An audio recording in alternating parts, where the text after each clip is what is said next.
Kia ora, I'm Tom Kitchen. Just a warning, if you happen to be listening on a plane, maybe save this podcast for another time. Ladies and gentlemen, the captain has turned on the fasten seatbelt sign. We are now crossing the zone of turbulence.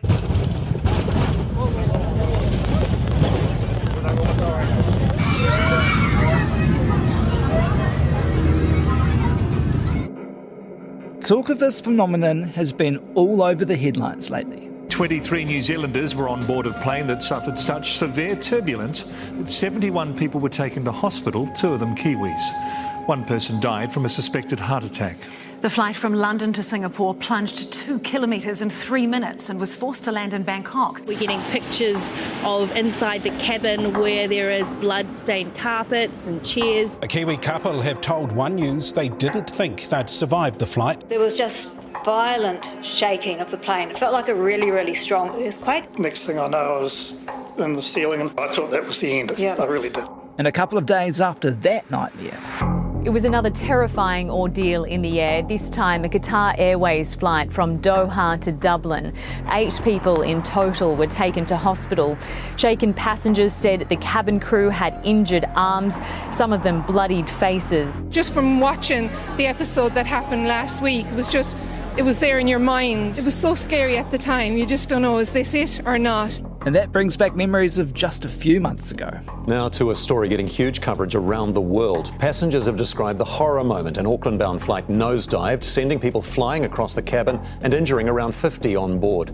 An investigation's underway into the LATAM flight from Sydney as some criticise the Chilean airline's response.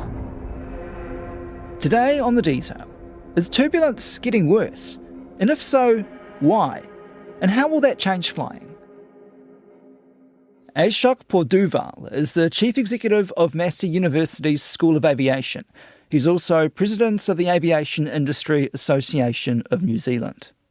He was an international commercial pilot, flying for Bahrain's national carrier Gulf Air for around 2 decades. First up, he has some reassurance, sort of. It does create a bit of a nervousness amongst the minds of passengers, but the LATAM aircraft was not turbulence related. The Chilean Aircraft Investigation Group has released a preliminary report.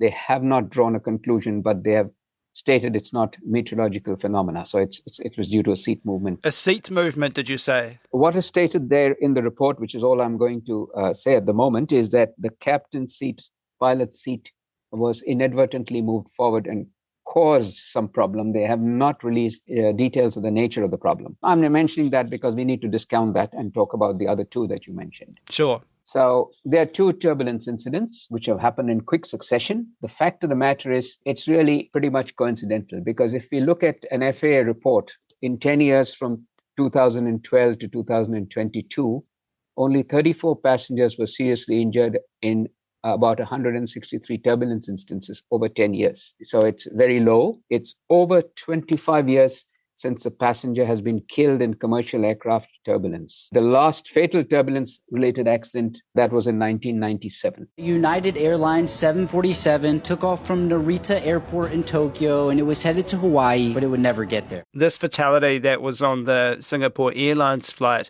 it sounds like it was a heart attack. The man who has died is a 73-year-old British man. It may have been brought on by what happened, but we can't know that for sure. Absolutely. So we don't know that, so we don't need to conjecture on it. So there's another aspect I want to highlight here, and this probably wearing my hat. I've been in a university for 20 years now. You see, there's a thing called a cluster effect that happens, to use a bit of technical language, when you have similar data points within a random sample that appear to be in clusters, and they indicate a correlation. You're talking about this cluster of turbulence events? Absolutely. 2 of them in quick succession. So these are like false patterns that become misleading when making assessments of the entire sample data, which is why I talked about what happened in 10 years. 2 of these events happening in quick succession doesn't mean turbulence is happening more frequently. Let's stop for a second and explain what causes turbulence. According to meteorologist Richard Turner, who we'll talk to in a few minutes, it's basically wind gusts. Close to the ground, those can be more intense. Up high, it's usually steadier. But over mountains or due to storms, that can change. Turbulence intensity is actually classified in 4 categories: light, moderate, severe, and extreme. What we see a lot of the time is either light or moderate. We rarely see severe, and extreme, extremely rare. If you look at some definitions of a moderate and severe, moderate means there would be changes in altitude or attitude, but the aircraft is always in control. Severe means there are large and abrupt changes in altitude and attitude, and which is what they've released about the Singapore Airlines. It is a catastrophic drop. 6,000 feet in about 3 minutes. That's 2,000 feet a minute, 33 feet a second. Mostly pilots will be avoiding severe turbulence if they know it's out there, but unless you have, which we'll come to later, issues like clear air turbulence, etc. So you're planning a flight, right? You've got a route that you have to take. Obviously, you don't really want turbulence. How can you plan before a flight to make sure you're going in a path which isn't going to cause mishaps for you? Okay, let's talk about airline flying because we're talking about public transportation. Yes. Airlines have a full unit called flight dispatch. So the flight dispatchers get up-to-date weather forecasts that are predicated on computer models from satellite-based information, and these are pretty much up-to-date weather models. So they plan the flight for the route depending on the weather. If there is severe weather in the route, they would either delay or they would put a diversion and follow a slightly different route. It might be change of altitudes because you might have thunderstorm activity that is there up to about 25,000 feet. So you could fly above it in some cases. In many cases, you cannot, in which case you divert around it. So the flight is planned initially based on the available information, right? Yep. And the other information that is there on any flight plan, which nowadays it's all computer-generated flight plans, they also provide information called vertical wind shear. Basically, what that means in layman's language is the rate of change of wind velocity with altitude. And it's expressed in a number of knots of change of wind, a knot being a nautical mile per hour, per 1,000 feet of altitude change. If there is a very significant rate of change of wind speed with altitude or wind velocity, that would cause turbulence. So that is also mapped on your computer flight plan. That's the advanced information that a pilot has. Once airborne, the aircraft has got weather radar displays. Modern aircraft have color weather radar superimposed on the electronic navigation display. That's the navigation map. So they can see the weather ahead of them up to maybe the ranges can be selected 20, 50, 100 miles ahead. And as they come closer, they can then ask for deviation from air traffic control to avoid the weather, which is almost always given. That's the methodology used to avoid weather. If you're flying in a jet aircraft at higher altitudes, invariably it would be either thunderstorms or it would be what is called a frontal system, which is the weather systems like the one that came through Auckland. That was just last week. Hail, thunderstorms and lightning hitting Auckland throughout the afternoon. Officials saying to take shelter and avoid the outdoors. That's all predictable, and you know there's a front where you're flying through. The weather forecast will tell you up to what altitude it is at, and you either fly around it or you fly over it. Yeah. So depending on how high it is. What if there are lightning strikes? I mean, there's been a bit of news. Air New Zealand's been examining 3 aircraft struck by lightning this afternoon to see if they're safe to keep flying. Can that cause a bit of turbulence? What happens there? Lightning strikes don't cause turbulence, but lightning strikes are just a bit unnerving perhaps for passengers because there might be a flash inside the cabin. But aircraft are what's called bonded statically. There are static dispensers on the wingtips. If the aircraft gets struck by lightning, the electrical charge is harmlessly dissipated out from the wingtip, from the static wicks that are there generally on the wingtips. There is normally no damage, and I can't recollect of any incident where there's been any serious effect on the flight because of a lightning strike. However, electronic equipment within the aircraft may have damage because of a lightning strike, obviously because of the charge. And that's why aircraft are maintenance inspected before they're released to flight after the lightning strike. And then you often get the turbulence you can't see, right? Which is what's called clear air turbulence. And you can't anticipate this. Well, you cannot to an extent. As I told you about vertical wind shear, now I need to talk a little about what's called jet streams, which are really the cause of clear air turbulence. So jet streams, let me just try and explain it quite simply. Basically, these are tunnels, high velocity, high speed at higher altitudes. They occur generally in what's called the upper troposphere, or which is where the atmosphere is. generally about 25,000 feet. They are tubular currents of air that travel at a high speed along a horizontal axis. And there's also some amount of vertical speed, gradients of speed change. Generally, the core of the jet stream has high velocities as high as 200 miles per hour. And this speed drops off towards the edge of the jet stream, and that's where the turbulence can be severe or even extreme. And this is called CAT, or clear air turbulence. So around the world, there are two major jet streams. One is the polar jet stream, which happens around the 50 to 60 degree latitude in both the hemispheres. And then there's the subtropical jet stream, which happens around the 30 degree latitude. And these are predictable, they are monitored. So pilots have the information in advance. But having said that, they do shift. They're not completely static, and the predictions can't be that accurate. So sometimes flying along at maybe 35,000 feet, clear air, and suddenly you hit a bit of turbulence. There's some warning by a bit of shuddering in turbulence initially, then one would get the seatbelt sign on immediately. But otherwise, if one can anticipate this, you would have the seatbelt sign on. But you do appreciate on a long-haul flight, they have to do service. People have to go to the toilet. So it's not always possible to keep a seatbelt sign on constantly. And I believe NASA is carrying out some research and experimentation to something to do with ultra-low frequency sound waves that are generated by the turbulence because of the turbulent air. So our solution is to utilize the infrasonic microphone to detect clear air turbulence. Whether that can be measured and used as an indicator to give some information. Well, it's technology and we don't know what will happen in future. So it's pretty hard to avoid these jet streams and you kind of have to go through them. Well, yes, actually the jet streams are an advantage if you have strong tailwinds coming from west to east. These jet streams are generally west to east. So if you're coming from west to east and you are in the middle of a jet stream, you get a whole lot of tailwinds, which are 100, 150 miles per hour, which makes you save time. That's why you would see very often the long-haul flights, when they come west to east, an ultra-long-haul flight might take about 16 or 17 hours, whereas go east to west, it might take 2 hours more.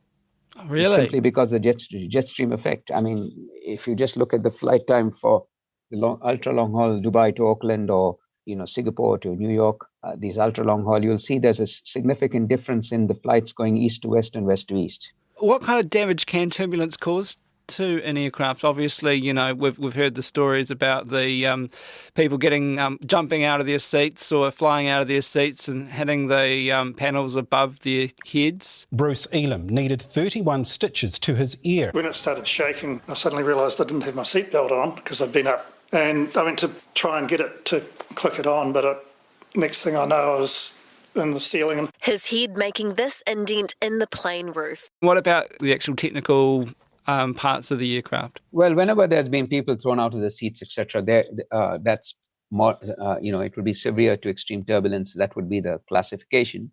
So whenever an aircraft reports having encountered severe turbulence, there are certain mandatory inspections that are done as part of a engineering protocol or procedures after the aircraft lands. So that's really it. But if there's been things tossed around in the cabin, there will be some repairs and work done within the cabin if needed. But the major inspections that are done after severe or extreme turbulence encounters is basically the structural integrity of the aircraft is inspected by, there's a schedule for that, which they would carry out. Do you have any memories of bad turbulence in your career? I do. I had started my career in India, and I've flown over India several times when I was in the Middle East. And we get some pretty violent thunderstorms in India that go up to very high altitude. A thunderstorm cloud could go up to 45,000 feet. And you can't fly above that. And also when we have things called line squalls that line up across India, across the Bay of Bengal. In fact, that's where the Singapore Airlines had its event. We're seeing new video of the aftermath of the Singapore Airlines flight that left one person dead. The aircraft hit extreme turbulence over the Bay of Bengal, injuring dozens of passengers. Some of these thunderstorms I've had to navigate around have been the line squalls, as we call them, which is a series of thunderstorms, one next to the other. So you can't go above them and you can't go between them because there's still pretty nasty turbulence. If you have the fuel, which people are always invariably prepared for, because flight planning means you carry extra fuel when there's a report of bad weather, you have to go around the thunderstorm, which means you might have to go around about extra 50 or 60 miles around it to get around it.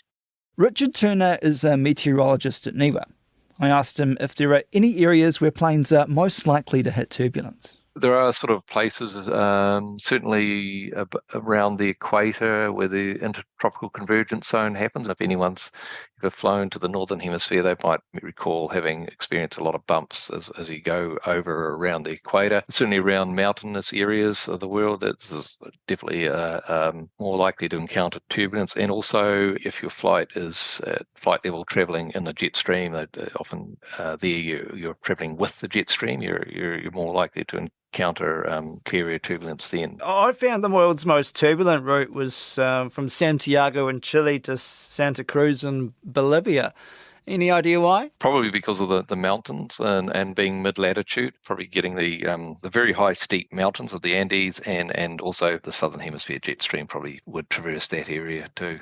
There's also evidence that turbulence may be increasing due to climate change, right? Absolutely, there is. There have been some recent studies showing increase in the incidences of clear air turbulence, about 15% increase over the last 40 years as sort of diagnosed from the models, and they do seem to be showing a consistent pattern there. Well, this is what I've heard. I've heard it's due to the changes in the high altitude wind speeds. They're caused by warmer air from carbon emissions. Would that be correct? The reason would be is that the jet stream, that core of high-speed air, the faster jet streams are going to be faster. There's going to be an increase in the very high-altitude winds at times, and when there's a very strong jet stream, those jet streams are going to be stronger. And so when they're stronger, you'll get an increase in the vertical shear. So the number of incidences of times when it's sort of conditions are favourable for the onset of turbulence is going to increase. And that is related to, at the equator, we expect that it'll going to get warmer and moister, and there's a lot of cooling in the stratosphere. So we expect to see on net an increase in that equator to pole temperature gradient, and the dynamical response there is to see an increasing vertical shear. And there is some evidence that record jet stream speeds have been measured lately and also being seen in the sort of like the previous 40 years records. So there's some evidence to suggest that yes, this is happening. There has been conversations about how climate change is affecting it, and we know that the severity of cyclones and other weather phenomena clearly is on the increase. The first evidence of how climate change played a part in fueling Cyclone Gabrielle's destructive fury has been revealed in an international study.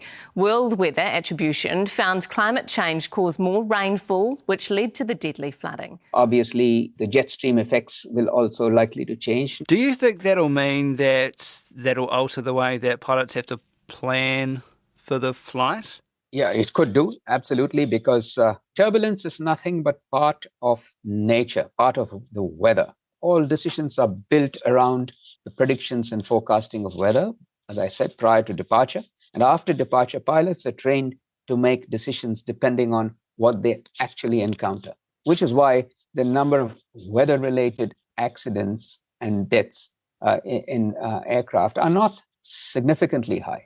Finally, I just want to ask you a question about if there's any way that airlines or airplane manufacturers can actually ensure turbulence isn't as much of a problem.